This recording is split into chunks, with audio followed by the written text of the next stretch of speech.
when there is a force acting on it, is flexing. Well, welcome folks to the Singapore Grand Prix paddock, where Albert and I are going to go through the technical directive that has affected the teams this weekend. Now, Sam made a great video about this on YouTube earlier in the week, and it has to do with flexi wings. Now, Albert, we've been in this game a long time. Yeah. And flexi wings, stay there forever. It's always been something we've been discussing. And they will stay for a long 10, time. 15 years ago, it's always been something we've discussed. Why is it something that we keep discussing, that keeps coming up? Because we cannot make a wing completely rigid. But let's start for the beginning. In a race car, you are the engineer, and your ideal situation is in a corner to have a wing that it's like this, because you have high downforce in the corners, in the braking, in the traction, and then you arrive to the straight and you say, okay, let's put it like this, because I have less drag, less downforce, and I have. And this is the basic philosophy of DRS. Yes. Wing is closed. Drag reduction system. Wing is open. Fantastic. And this is limited to that top plane. Yes. Top flap. But imagine that we can use this for any single aerodynamic element of the car that is bending down at speed. So we have more speed, less drag, and less downforce. And then pops back up again in the corners. Yeah. We just put a spring here. Easy. A spring, up and down, up and down. But you can't do that, Albert. No, because there is a technical article on the technical regulations that it says, I have a note here. Okay, yes, got to get it right. Yeah, okay. Yeah. All aerodynamic components or bodywork influencing the car's aerodynamic performance must be rigidly secured and immobile with respect to their frame of reference defined in Article 3.3. Furthermore, these components must produce a uniform, solid, hard, continuous, impervious surface under all circumstances. And that's very difficult. And that's almost impossible when you're using carbon fiber components. And I'll show you why. Look at this. Look inside. I'll show you a thing first. Inside the wing. You see what are they doing? Okay. We have the skins, and then they have these reinforcers that gives rigidity of the whole system, and they fill it with foam, very light foam. But even with that, when we apply a force in the corners, this tends to flex. So the FIA has allowed the teams to flex a little bit. I'll show you one thing. We have a full wing here in front of us, and we set this measurement to 0. And I will show you one thing. I want to put my 70-something kilos over it, and it's moving down. You see? Yeah. We're achieving how much millimeters is going down? 5, 6? Oh, right. Okay, yeah, we can see that. Can you see that? Yeah. So when I'm hopping off, it's back to 0, more or less. So it's flexing. When there is a force acting on it, it's flexing.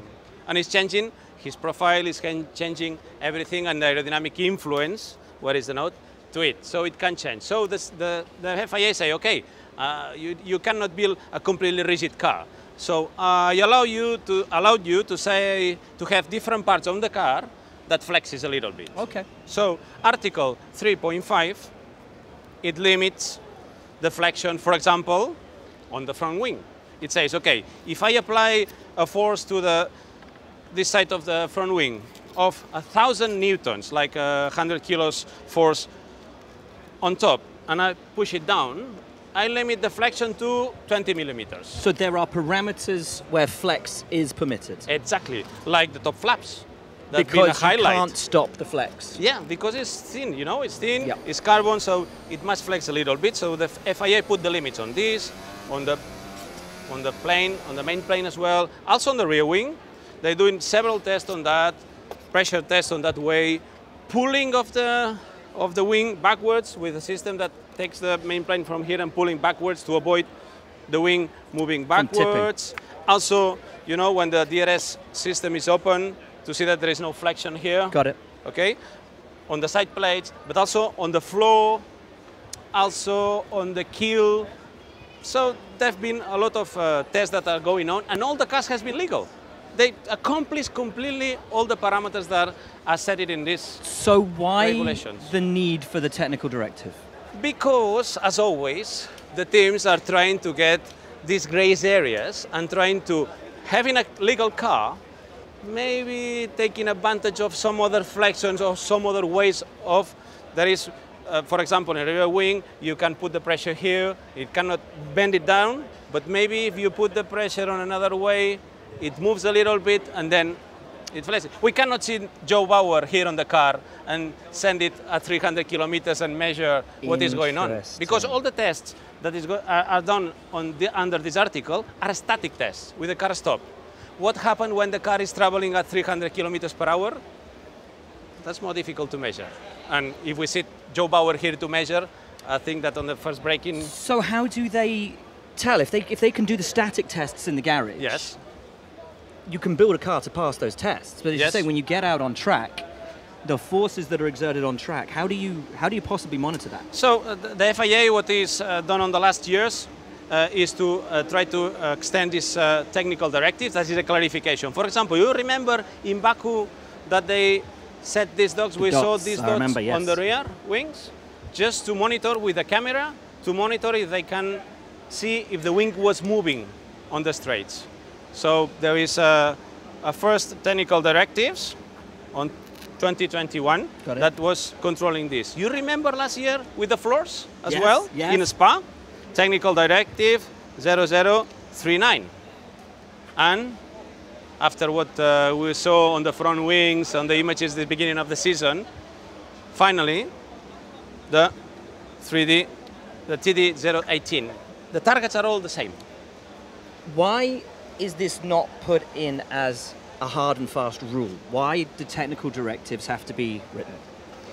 Because there is clarification. Not all the cars are the same, and sometimes the teams are taking advantage of tricks that are exploring. You know, there is a lot of investigation from the teams. For example, FIA is allowing the teams to put elastomer rubbers on the front of the floor, on the front part of the floor, and some teams they say, well, maybe I can put this same system here on the joint between the main plane and the nose, or on the rear... Interesting, on the beam wing. On the beam wing with the planes. And are accomplishing the rules, because it's passing the test, but what are they doing when the car is on the track at 300 kilometers per hour? Different things. Different things. So this is very difficult to control. The only thing that you can say is go to this 3.2.2 and say everything must be rigid, but that's impossible. So FIA is being clever to try to extend or to send these technical directives to the team to try to put all together and say, look, some people is doing this is not acceptable from our point of view, you can do this, this and this. And some new things will come. And I'm pretty much sure the next year we will need a higher thing to put another technical directive because someone has done something that is not yet in this list.